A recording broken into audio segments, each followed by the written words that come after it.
Hi, everyone. Welcome to Flex Live, a new series where we sit down with experts and leaders working on issues that matter to entrepreneurs, nonprofits, and organizations building things that matter. Flex, we're built on a nationwide network of freelance experts who flex in and out depending on what our clients need. So the independent contractor conversation isn't just theoretical for us, it's actually fundamental to how we operate. So that's why I'm really excited to kick off this series with someone I respect and who has been deeply involved in the national conversation about worker freedom and the future of work. So today's guest is Vinnie Vernuccio, one of the country's leading voices on labor policy and worker freedom. Vinnie is the president and co-founder of the Institute for the American Worker, where he works with policymakers, researchers, and business leaders on modern labor policy and the future of work. He previously served on U.S. Department of Labor transition teams and earlier in the George W. Bush administration's Department of Labor. And he has testified before Congress and state legislatures on labor issues ranging from union policy to independent contracting. Vinnie has spent years helping policymakers understand how the modern workforce actually works and why flexibility and choice matter for millions of Americans. So welcome, Vinnie. Thanks for being here. Hey, Whitney, thanks for having me on, and congratulations on the new show. Really excited to be part of it. Oh, gosh, yes, we are too. And I'm really glad to kick this off with you. So we'll keep this pretty conversational. And I want to start basic. For many people, the term independent contractor brings to mind their handyman, or maybe the Uber driver, or potentially their babysitter or their nanny. And if they hear freelancer, they really gravitate to graphic designer or contract writer. But the reality is that independent contractors are operating at every level of the workforce across industries and in roles that are absolutely critical to how businesses and organizations function every day. So let's start there. Can you help us paint an accurate picture of what the independent contractor workforce actually looks like today? Yeah, think of entrepreneurs. Think of just someone that wants to work for themselves. You can think full time, whether it's like a freelance writer or some of the examples you just cited. But, a lot of independent contractors, whether you're talking independent contractor, gig economy worker, freelancer, it's all people that are either working full time for themselves or they have a 9 to 5 job. And a lot of them do have your regular W-2 9 to 5 job. And they're just, earning some extra income on the side, or they're retired and just want to do something to earn some extra income to supplement maybe their pension or their 401k or Social Security. So it really runs the gamut. And I know your organization has helped organizations like mine, like Independent Women's Forum, tell the stories of independent contractors. Unfortunately, really bad stories from California with Yep. people that had their livelihoods ruined because of the overarching laws out there, to other coast people like Kim Cavan, who has testified before Congress, has spoken at a series of our events, who's a freelance writer in New Jersey and is fighting to make sure that the overburdensome regulations and laws in California don't come either to her state in New Jersey or in Washington, D.C., and is spread to the rest of the country that way. Yeah, it's interesting you brought up California. Something that we've run into with some of our partners is that they're actually college students who are looking to offset potential college debt with a skill that they have by independent contracting. And that has absolutely devastated their ability. The burdensome regulations has devastated their ability to do that. So you're right. This is what we see at Flex too. You mentioned the troublesome regulations. So let's move on to that big picture. There's a reason we picked this topic for the first show, and that is because independent contracting has been a major public policy issue federally and in the states for the last several years. And for those who don't follow the policy debate or are less familiar with it, why has independent contracting become such a major issue?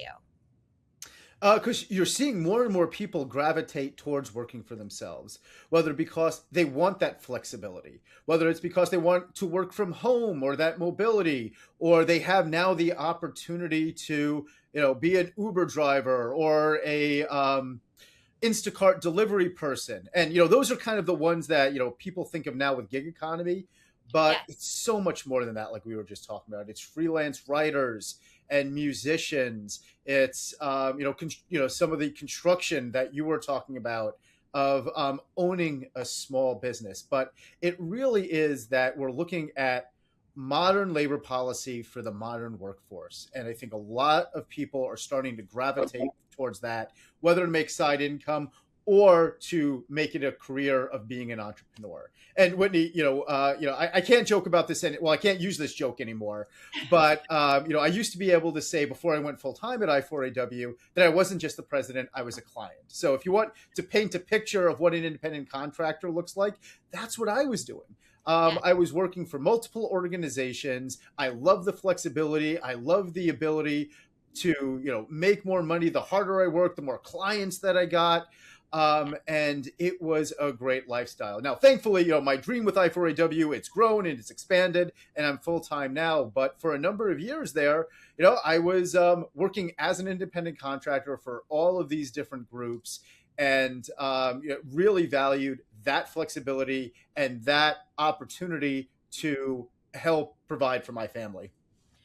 Yeah, that's really valuable. And I also want to point out that there's a lot of organizations that you have partnered with over the years that we've partnered with in that role that they couldn't have afforded your services full time, right? Like they needed the expertise that you bring to the table.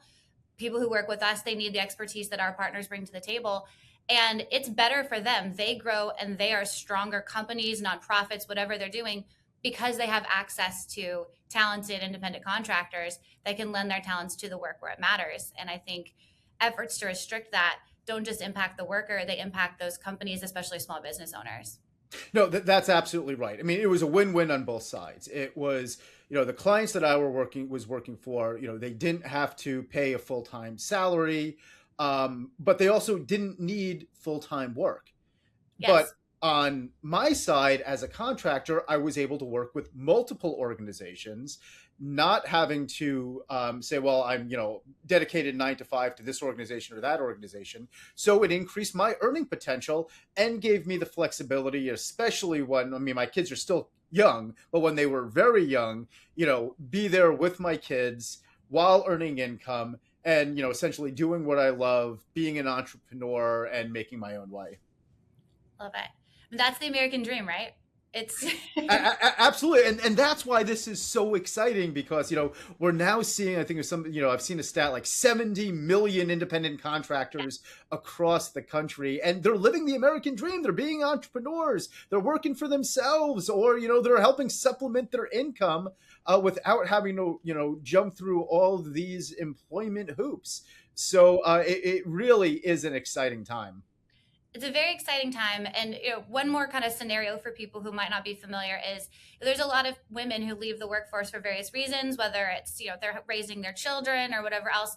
And being able to independent contract gives them the ability to maintain their skills, keep line items on that resume for when they're ready to potentially go back in the workforce, or like you said, be the second breadwinner who's helping to support the family's income, especially in times when the grocery store bills are really high and inflation is high and people need access to capital and they don't want to go into debt. And I think that's, a really important thing for people to consider as well. No, absolutely. And, on i4aw.org, that's the number 4aw.org, we have the worker story section of our website. And Winnie, just once again, kudos to you. I know you were able to help us identify and work with a lot of those workers, especially from California, to tell their stories. And a lot of that was telling the stories of moms who wanted to spend more time with their children and, work part-time in different ways. And it really was crushing to see how some of them, literally had to look to move out of state just to, just to keep that livelihood going. So it really is powerful when, we can talk about the gig economy, we can talk in abstracts, but really breaking it down and talking to individual people, their stories, why they like working for themselves. And I know, besides worker stories on i4aw.org, Flex has put out a lot of great stories. Independent Women's Forum has put out a lot of great stories.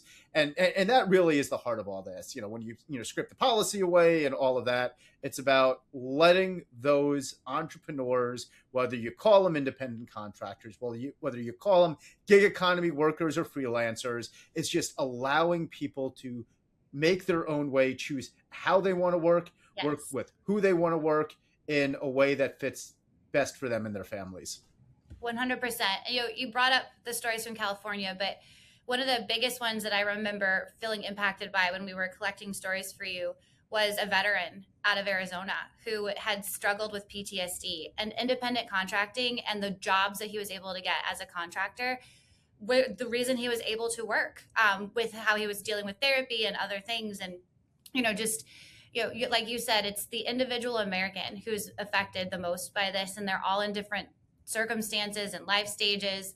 And it was so powerful to be able to collect and tell those stories. And that's one thing we do, right? We help broadly translate complex stories and policies into how they affect individual people, and kind of take the debate out of technical definitions, regulatory language, A, B, C, D, E tests. I was going to say, let's not get into the ABC test and all that. Maybe we'll talk about economic realities and what the Department of Labor is trying to do, and a much better definition and way to analyze this. But absolutely, because when you create really complicated definitions about something that's fundamentally basic to life, which is work, it makes it really hard and confusing for people, and it can create fear.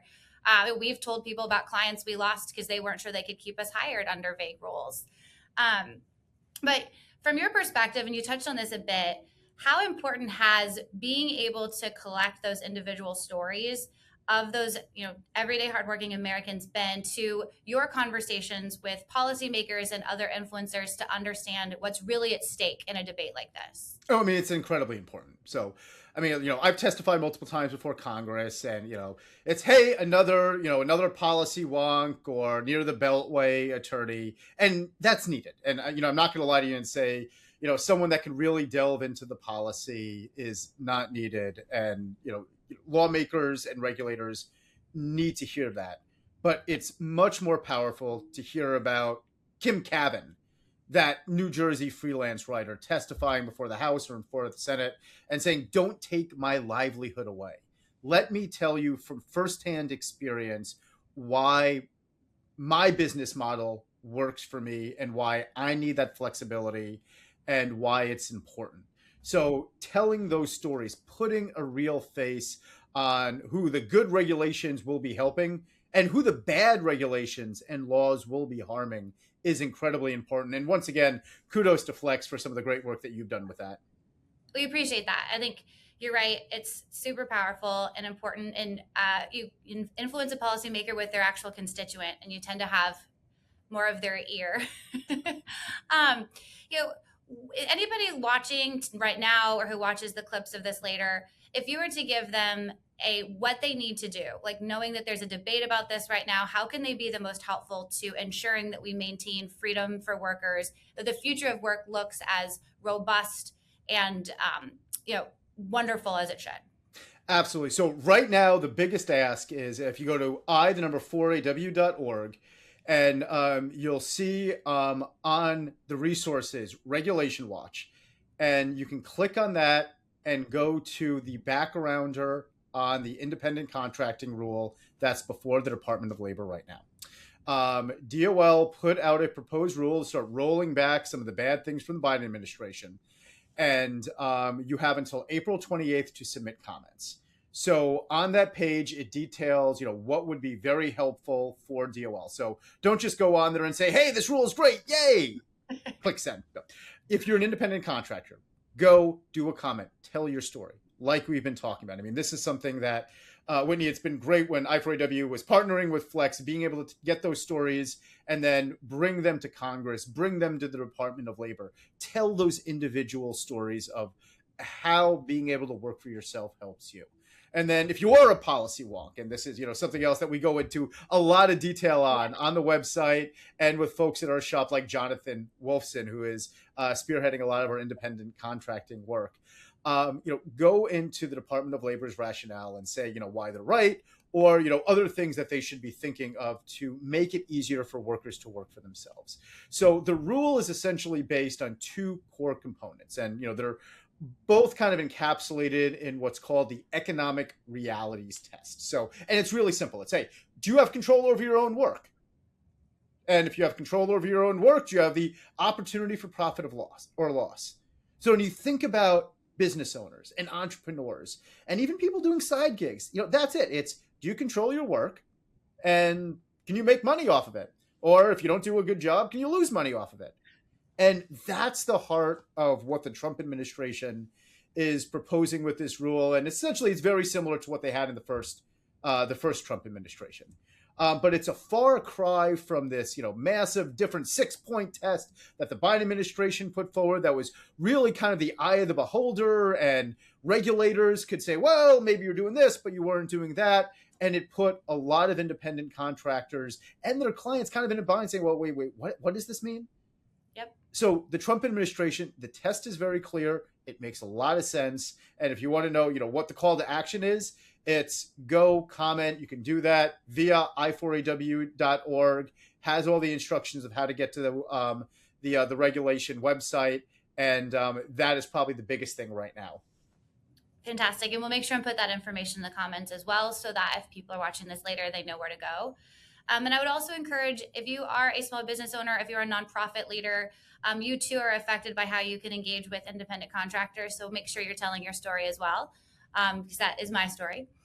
All right. Well, Vinnie, this has been amazing. Do you have time to do a quick rapid fire round? Oh, absolutely. This is fun.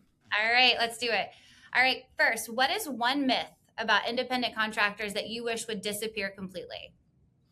One myth is that people are forced into it. It's, when you see poll after poll, it's people like being independent contractors. They value that flexibility. They value that freedom. They value that ability to whether, make more money as a full-time career or even just get some side income. So, the biggest myth is that, oh, well, we really don't, the vast majority of independent contractors really don't have a choice. When you look at poll after poll, it's that not only do they do, but they are very happy working for themselves or just, earning side income. 100%. Okay. What's one thing, or the number one thing, that you believe policymakers misunderstand about modern work and the future of work itself? That entrepreneurship and flexibility is good. It's that you should trust the individual worker to be able to make decisions that's best for them and their families. That you should that lawmakers need to empower them to say, well, if I want to work for themselves, I should be. If I want to be a W-2, there's my options. But it's, giving the option up to them, but not having these, 6-point or really large burdensome tests that make it more difficult. Amen to that. And last but not least, what is one reason you are personally optimistic about the future of independent work? Because it is growing, it is expanding. We're seeing support from the Department of Labor, the Trump administration. When you look at Congress, you're seeing more pro-worker bills in this Congress introduced both House side, Senate side than we've probably seen since the 90s. Many of those deal not only with independent contracting, but also with things like allowing contractors to get benefits from their clients without a ding against them when it comes to this employment status we're talking about. Seeing hope from the states. States are expanding out portable benefits. I mean, we're seeing great movement in states like Kansas, like Georgia, like Wyoming, adding to wins that we've seen from, Utah, Tennessee, and multiple other states that are making it easier when it comes to state laws for workers to get those portable benefit accounts and be able to, both secure their retirement or even pay for healthcare and things like that. It's fantastic. Well, Vinnie, thank you so much for joining us today, being our first guest, and for bringing some clarity to a really important issue to millions of Americans. If you are watching live or if you watch later and you have experience working as an independent contractor, we'd love to make sure that your story is told. So follow the instructions in the comments, or you can reach out to us directly at flexpartners.org. And stay tuned for the next installment of Flex Live. So if you've got ideas for topics, guests, or if you want to be a guest yourself, drop a line in the comments or reach out to me. All right, thanks everyone. Let's look forward to a really positive conversation about independent contractors going down this road and a really great future of work for everyone.